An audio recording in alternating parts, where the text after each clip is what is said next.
Welcome again दोस्तों। हम पढ़ रहे हैं इंट्रोडक्शन टू GD&T और आज का टॉपिक है व्हाट इज़ GD&T। तो GD&T एक लैंग्वेज है जो डिज़ाइनर इंटेंट को कम्युनिकेट करती है।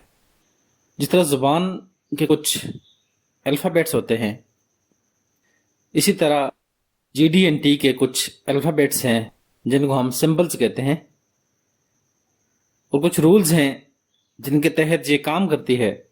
और ज़ुबान ही की तरह इसका पर्पज़ है कम्युनिकेशन, यानी एक आइडिया, एक सोच जो डिज़ाइनर के दिमाग में चल रही है, उसको कागज़ पे कैसे लाया जाए ताकि बाकी लोग भी उस सोच को समझ सकें और उसके मुताबिक अमल कर सकें। डिज़ाइनर की यह सोच मैन्युफैक्चरर तक, क्वालिटी इंस्पेक्टर तक और इंटीग्रेशन टीम्स तक पहुंचाने के लिए टूल इस्तेमाल होता है, वो इंजीनियरिंग ड्राइंग है।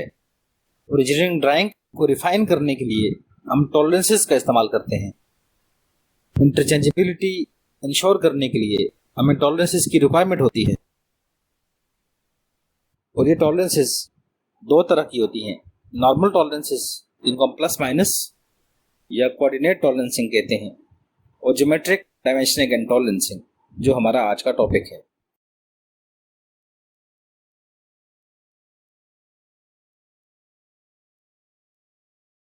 ज्योमेट्रिक डायमेंशनिंग एंड टॉलरेंसिंग के कुछ सिंबल्स हैं जिनमें से 14 बेसिक सिंबल्स कहलाते हैं। इस टेबल में आप 14 बेसिक सिंबल देख सकते हैं। इन सिंबल्स को 4 हिस्सों में तकसीम किया गया है, जिसमें से सबसे पहली कैटेगरी फॉर्म कहलाती है। ये सिंपलेस्ट कंट्रोल्स होते हैं। फॉर्म्स के 4 सेपरेट कंट्रोल्स हैं: स्ट्रेटनेस, फ्लैटनेस, सर्कुलरिटी एंड सिलेंड्रिसिटी। इसी तरह इसका जो अपर कंट्रोल है वो ओरिएंटेशन है। ओरिएंटेशन में 3 तरह के कंट्रोल होते हैं: परपेंडिकुलरिटी, एंगुलरिटी एंड पैरेललिज्म। इसको मजीद एक स्टेप एडवांस कर लें, थर्ड लेवल होता है कंट्रोल का, लोकेशन कंट्रोल। लोकेशन में पोजीशन है, कॉन्सेंट्रिसिटी है और सिमेट्री है। पोजीशन मोस्ट वाइडली यूज होने वाला कंट्रोल है GD&T में, जिसको हम डिटेल से देखेंगे। इसके बाद कंपोजिट कंट्रोल है, यानी मुख्तलिफ कंट्रोल्स को कंबाइन करके जो कंट्रोल बनता है उसकी टाइप्स हैं, और वो रन आउट कहलाते हैं। रन आउट एडवांस कंट्रोल हैं, नॉर्मली राउंड कंपोनेंट्स के लिए इस्तेमाल किए जाते हैं। डिटेल हम आगे जाके पढ़ेंगे। इसी तरह 2 प्रोफाइल के कंट्रोल हैं, जो कम्प्लेक्स सर्फेसेस या ऐसी सर्फेसेस जिनको प्रॉपर्ली डिफाइन ना किया जा सकता हो, मैथमेटिकली डिफाइंड सर्फेसेस, उनको अगर हमने कंट्रोल करना है उसके लिए प्रोफाइल कंट्रोल इस्तेमाल होते हैं। प्रोफाइल कंट्रोल 2 तरह के हैं: profile of line and profile of surface. ये टोटल 14 सिंबल्स हैं GD&T के। इनको बेसिक सिंबल कहा जाता है। इनको हम 1 बाई 1 14 के 14 को डिटेल के साथ सब्सिक्वेंट लेक्चर्स में स्टडी करेंगे,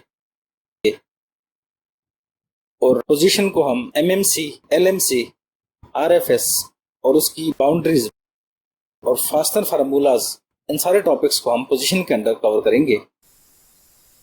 इन 14 सिंबल्स के अलावा मजीद भी कुछ सिंबल्स हैं जो GD&T में यूज होती हैं।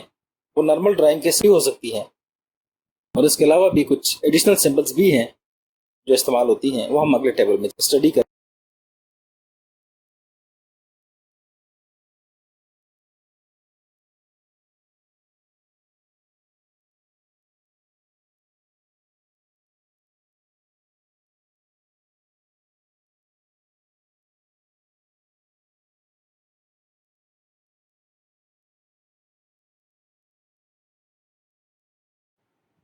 ये टेबल GD&T में इस्तेमाल होने वाले एडिशनल सिंबल्स को शो करता है।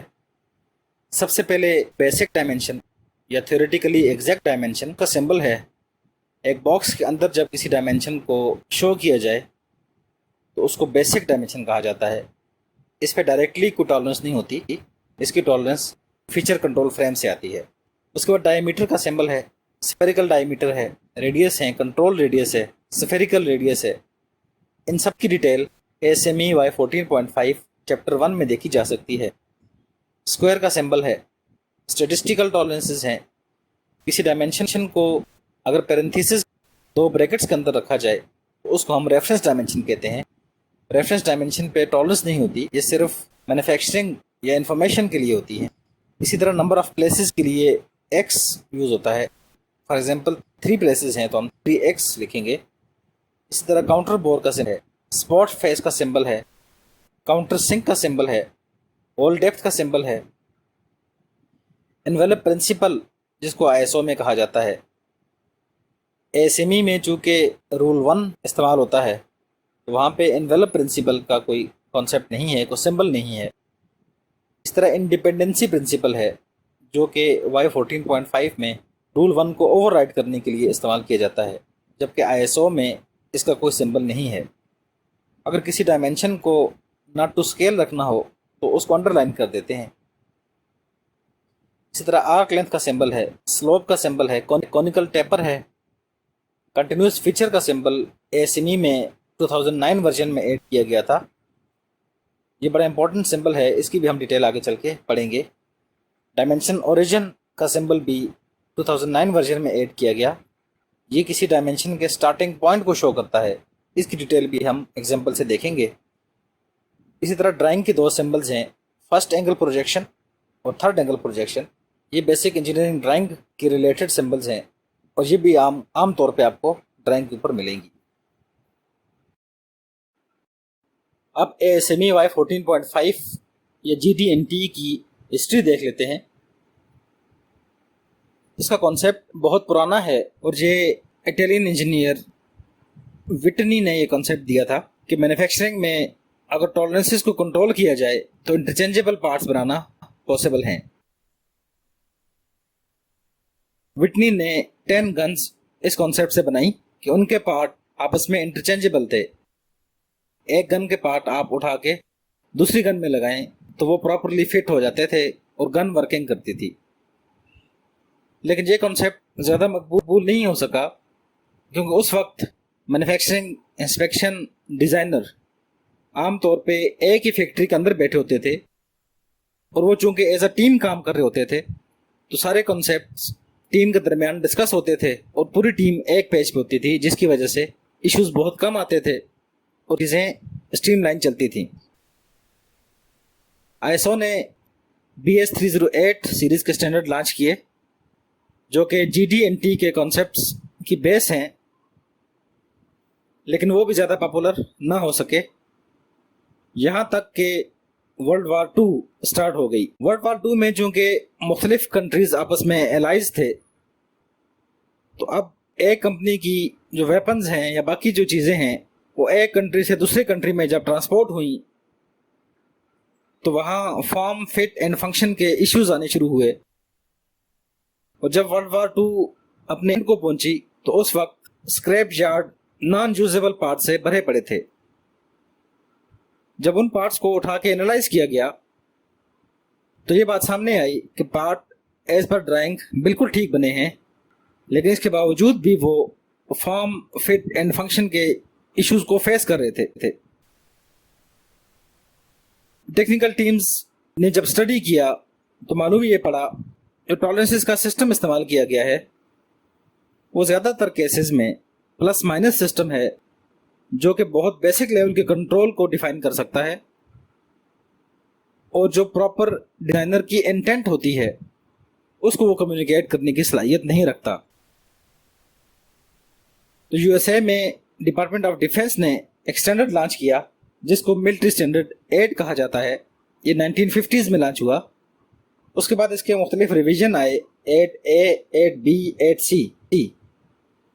बाद में फिर इसी स्टैंडर्ड को वाई 14.5 से रिप्लेस किया गया जिसको 1973 में NC American National Standard Institute ने as a national standard adopt किया और 1994 में इसको एज अ SME स्टैंडर्ड का दर्जा दे दिया गया है। और उसके बाद 2009 में इसका रिवीजन आया और लेटेस्ट रिवीजन इसका 2018 में आया है। ये स्टैंडर्ड इंजीनियरिंग ड्राइंग के तमाम पहलुओं को डिटेल के साथ डिस्कस करता है और हर एरिया की एग्जाम्पल्स और इलस्ट्रेशंस आपको स्टैंडर्ड में मिलेंगी।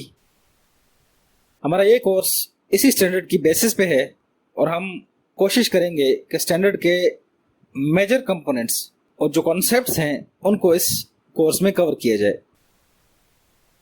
उम्मीद है आपको ये कोर्स पसंद आएगा। आपकी कमेंट और आरा का इंतज़ार रहेगा। आज के लिए इतना ही।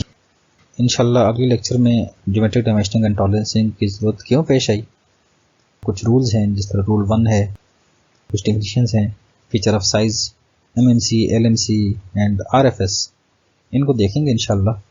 तक के लिए इतना ही। आप सबका शुक्रिया और आपकी फीडबैक का इंतज़ार रहेगा।